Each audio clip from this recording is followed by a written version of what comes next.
ನಮಸ್ಕಾರ friends. Realme phone ಏನಾದರೂ ನೀವು ಬೈ ಮಾಡೋ ಪ್ಲಾನಲ್ಲಿ ಇದ್ದೀರಾ ಅಂತ ಹೇಳಿದರೆ ಈ ಒಂದು ವಿಡಿಯೋನ ಸ್ಕಿಪ್ ಮಾಡದೆ ನೋಡಿ. ಯಾಕಂತ ಹೇಳಿದರೆ ರಿಯಲ್ಮಿ ಸ್ಮಾರ್ಟ್ ಫೋನ್ ಆದಂಥ ತನ್ನ ರಿಯಲ್ಮಿ 16 ಸೀರೀಸ್ ಫೋನ್ಗಳ ಮೇಲೆ ಪ್ರೈಸನ್ನು ಏಕಾಏಕಿ ಜಾಸ್ತಿ ಮಾಡಿರುವಂಥದ್ದು. ಕೆಲವು ಮಾಡೆಲ್ಗಳ ಮೇಲೆ 1000 ರೂಪಾಯಿಂದ 4000ವರೆಗೂ ಈ ಪ್ರೈಸ್ ಹೈಕನ್ನು ಮಾಡಿದ್ದಾರೆ. ಹಾಗಿದ್ರೆ ಈ ಒಂದು ಸ್ಮಾರ್ಟ್ ಫೋನ್ಗಳನ್ನು ನಾವು ಈಗಲೇ ಬೈ ಮಾಡಬೇಕಾ ಅಥವಾ ಇನ್ನೂ ವೆಯ್ಟ್ ಮಾಡಬೇಕಾ ಅನ್ನೋ ಒಂದು ಪ್ರಶ್ನೆ ನಿಮ್ಮ ತಲೆಯಲ್ಲಿ ಇತ್ತು ಅಂತ ಹೇಳಿದರೆ ಈ ಒಂದು ವಿಡಿಯೋನ ಕಂಪ್ಲೀಟಾಗಿ ನೋಡಿ. ಕಂಪ್ಲೀಟ್ ಡೀಟೇಲ್ಸನ್ನು ತಿಳಿಸ್ಕೊಡ್ತಾ ಇದ್ದೀನಿ. ವಿಡಿಯೋನ ಶುರು ಮಾಡೋದಕ್ಕಿಂತ ಮುಂಚೆ ನೀವೇನಾದರೂ ನಮ್ಮ ಚಾನಲನ್ನು ಸಬ್ಸ್ಕ್ರೈಬ್ ಮಾಡ್ಕೊಂಡಿಲ್ಲ ಅಂತ ಹೇಳಿದರೆ ಈ ಕೂಡಲೇ ಸಬ್ಸ್ಕ್ರೈಬ್ ಮಾಡ್ಕೊಳ್ಳಿ. ಆ್ಯಂಡ್ ಪಕ್ಕದಲ್ಲಿ ಕಾಣುವಂಥ ಬೆಲ್ ಬಟನ್ ಕೂಡ ಒತ್ತಿ ನೋಟಿಫಿಕೇಷನನ್ನು ಆನ್ ಮಾಡ್ಕೊಳ್ಳಿ.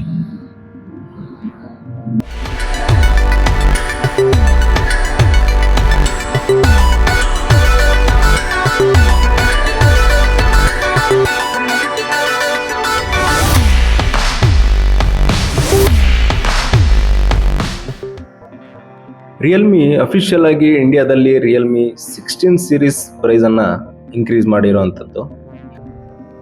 ಕಂಪನಿ ಹೇಳೋ ಪ್ರಕಾರ memory chips, processor components and manufacturing cost ತುಂಬಾ ಇನ್ಕ್ರೀಸ್ ಆಗಿರೋದ್ರಿಂದ ಈ ಒಂದು ಪ್ರೈಸನ್ನು ಜಾಸ್ತಿ ಮಾಡಿರುವಂಥದ್ದು. ಅಂದರೆ ಕೇವಲ ಇದು ರಿಯಲ್ಮಿಗೆ ಮಾತ್ರ ಅಲ್ಲ, ಇಂಡಸ್ಟ್ರಿ ವೈಡ್ ಕಾಸ್ಟ್ ತುಂಬಾ ಇನ್ಕ್ರೀಸ್ ಆಗ್ತಿರೋದ್ರಿಂದ ಈ ಒಂದು ರಿಯಲ್ಮಿ 16 ಸೀರೀಸ್ ಫೋನ್ಗಳ ಮೇಲೆ ಪ್ರೈಸನ್ನು ಜಾಸ್ತಿ ಮಾಡಿರುವಂಥದ್ದು. ಕೆಲವು ಮಾಡೆಲ್ಗಳ ಮೇಲೆ ಸುಮಾರು 1000ರಿಂದ 4000ವರೆಗೂ ಪ್ರೈಸನ್ನು ಜಾಸ್ತಿ ಮಾಡಿದ್ದಾರೆ. ಅಂದರೆ ಕಳೆದ ವಾರಗಳಲ್ಲಿ ನೀವೇನಾದರೂ ಸ್ಮಾರ್ಟ್ಫೋನನ್ನು ಬೈ ಮಾಡಿದ್ದೀರಾ ಅಂತ ಹೇಳಿದರೆ ನಿಮಗೆ ಕಡಿಮೆ ಬೆಲೆಗೆ ಸಿಗ್ತಾ ಇತ್ತು. ಅದೇ ಒಂದು ಸ್ಮಾರ್ಟ್ಫೋನ್ ಮಾಡೆಲನ್ನು ನೀವು ಏನಾದರೂ ಇವಾಗ ಬೈ ಮಾಡ್ತೀರಾ ಅಂತ ಹೇಳಿದರೆ ಒಂದು ಸ್ವಲ್ಪ ಜಾಸ್ತಿ ಪ್ರೈಸನ್ನು ಕೊಟ್ಟು ನೀವು ಬೈ ಮಾಡೋದಕ್ಕೆ ನೋಡ್ಬೋದಾಗಿರುತ್ತೆ. ಸೊ ಅದರಿಂದ ನೀವು ಫೋನನ್ನು ಬೈ ಮಾಡೋದಕ್ಕಿಂತ ಮುಂಚೆ ಪ್ರೈಸನ್ನು ಕಂಪೇರ್ ಮಾಡೋದು ತುಂಬಾ ಇಂಪಾರ್ಟೆಂಟ್ ಆಗುತ್ತೆ. ಸೊ ಇವಾಗ ನಮ್ಮಲ್ಲಿ ಇರೋವಂಥ ದೊಡ್ಡ ಪ್ರಶ್ನೆ, ಫೋನನ್ನು ಈಗಲೇ ಬೈ ಮಾಡಬೇಕಾ ಅಥವಾ ಇನ್ನೊಂದು ಸ್ವಲ್ಪ ವೆಯ್ಟ್ ಮಾಡಬೇಕಾ ಅಂತ ಕೇಳೋದಾದರೆ, ಸೊ ನನ್ನ ಒಂದು ಪರ್ಸ್ನಲ್ ಒಪಿನಿಯನ್, ನಿಮ್ಮ ಒಂದು ಸ್ಮಾರ್ಟ್ಫೋನ್ ತುಂಬಾ ಚೆನ್ನಾಗಿ ಕೆಲಸ ಮಾಡ್ತಾ ಇದೆ, ಇನ್ನೂ ಸ್ವಲ್ಪ ದಿನ ಯೂಸ್ ಮಾಡೋದಕ್ಕೆ ಅದು ವರ್ತ್ ಇದೆ ಅಂತ ಹೇಳೋದಾದರೆ ನೀವು ವೆಯ್ಟ್ ಮಾಡೋದೇ ಬೆಟರು. ನೆಕ್ಸ್ಟ್ ಯಾವಾಗಾದರೂ ಸೇಲ್ ನಡೆದಾಗ ಅಥವಾ ಎಕ್ಸ್ಟ್ರಾ ಡಿಸ್ಕೌಂಟ್ಸನ್ನು ಕೊಟ್ಟು ಅಥವಾ ಆಫರ್ಸ್ ಬಂದಾಗ ನೀವೊಂದು ಸ್ಮಾರ್ಟ್ಫೋನನ್ನು ಬೈ ಮಾಡೋದು ತುಂಬಾ ಒಳ್ಳೆಯದು. ಇನ್ ಕೇಸ್ ನಿಮ್ಮ ಫೋನ್ ತುಂಬಾ ಡ್ಯಾಮೇಜ್ ಆಗಿದೆ ಅಥವಾ ಎಮರ್ಜೆನ್ಸಿಗೆ ಫೋನ್ ಬೇಕೇ ಬೇಕು ಅನ್ನೋರು ಈಗಲೇ ಬೈ ಮಾಡೋದು ತುಂಬಾ ಒಳ್ಳೆಯದು. ಒಂದು ವಿಷಯ ನೆನ್ಪಿಟ್ಕೊಳ್ಳಿ, ಪ್ರೈಸ್ ಜಾಸ್ತಿ ಮಾಡಿರೋದು ರಿಯಲ್ಮಿ ಮಾತ್ರ ಅಲ್ಲ. ಸೊ ಅಪ್ಕಮಿಂಗ್ ಡೇಸಲ್ಲಿ ಎಲ್ಲ ಸ್ಮಾರ್ಟ್ಫೋನ್ ಬ್ರ್ಯಾಂಡ್ಗಳನ್ನು ನಾವು ಪ್ರೈಸ್ ಇನ್ಕ್ರೀಸನ್ನು ನೋಡ್ಬೋದಾಗಿರುತ್ತೆ.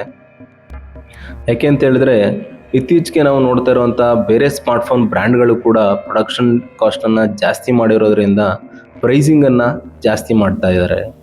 ಸೊ ಹೀಗಾಗಿ ನಾವು ಮುಂದಿನ ದಿನಗಳಲ್ಲಿ ಎಲ್ಲ ಸ್ಮಾರ್ಟ್ಫೋನ್ ಬ್ರ್ಯಾಂಡ್ಗಳನ್ನು ಪ್ರೈಸನ್ನು ಹೈಕ್ ಮಾಡೋದನ್ನು ನಾವು ನೋಡ್ಬೋದಾಗಿರುತ್ತೆ. ಕೊನೆಯದಾಗಿ ನನ್ನ ಒಂದು ಸಜೆಷನ್, ನೀವೇನಾದರೂ ಸ್ಮಾರ್ಟ್ಫೋನನ್ನು ಬೈ ಮಾಡೋದಕ್ಕೆ ಹೋಗ್ತಾ ಇದ್ದೀರಾ ಅಂತಂದರೆ ಹರಿಬರಿಯಲ್ಲಿ ಫೋನನ್ನು ಬೈ ಮಾಡೋದಕ್ಕೆ ಹೋಗಬೇಡಿ. ಮೊದಲು ಫ್ಲಿಪ್ಕಾರ್ಟ್, ಅಮೆಝಾನ್ ಮತ್ತು ಆಫ್ಲೈನ್ ಸ್ಟೋರ್ಗಳಲ್ಲಿ ಪ್ರೈಸನ್ನು ಕಂಪೇರ್ ಮಾಡ್ಕೊಳ್ಳಿ. ಮತ್ತು ಬ್ಯಾಂಕ್ ಆಫರ್ಸ್ ಇದ್ದರೆ ಅಥವಾ ಎಕ್ಸ್ಟ್ರಾ ಡಿಸ್ಕೌಂಟ್ಸ್ ಏನಾದರೂ ಸಿಗ್ತಾ ಇದೆ, ಆಫರ್ಸ್ ಇದೆ ಅಂತಂದಾಗ ನೀವು ಚೆಕ್ ಮಾಡೋದು ಬೆಟರ್ ಆಗುತ್ತೆ. ಆಮೇಲೆ ಡೀಲ್ ಚೆನ್ನಾಗಿದೆ ಅಂತ ಹೇಳಿದಾಗ ನೀವು ಇದನ್ನು ಬೈ ಮಾಡೋದಕ್ಕೆ ಹೊರತಿರುತ್ತೆ. ಇಷ್ಟೆಲ್ಲ ಡಿಸ್ಕೌಂಟ್ಸ್ ಅಥವಾ ಆಫರ್ ಸಿಗ್ತದೆ ಅಂತ ಹೇಳಿದ್ರೆ ಈ ಒಂದು ಸ್ಮಾರ್ಟ್ಫೋನ್ಸನ್ನು ನೀವು ಬೈ ಮಾಡೋದಕ್ಕೆ ಒಳ್ಳೆ ಟೈಮ್ ಅಂತಲೇ ಹೇಳ್ಬೋದು.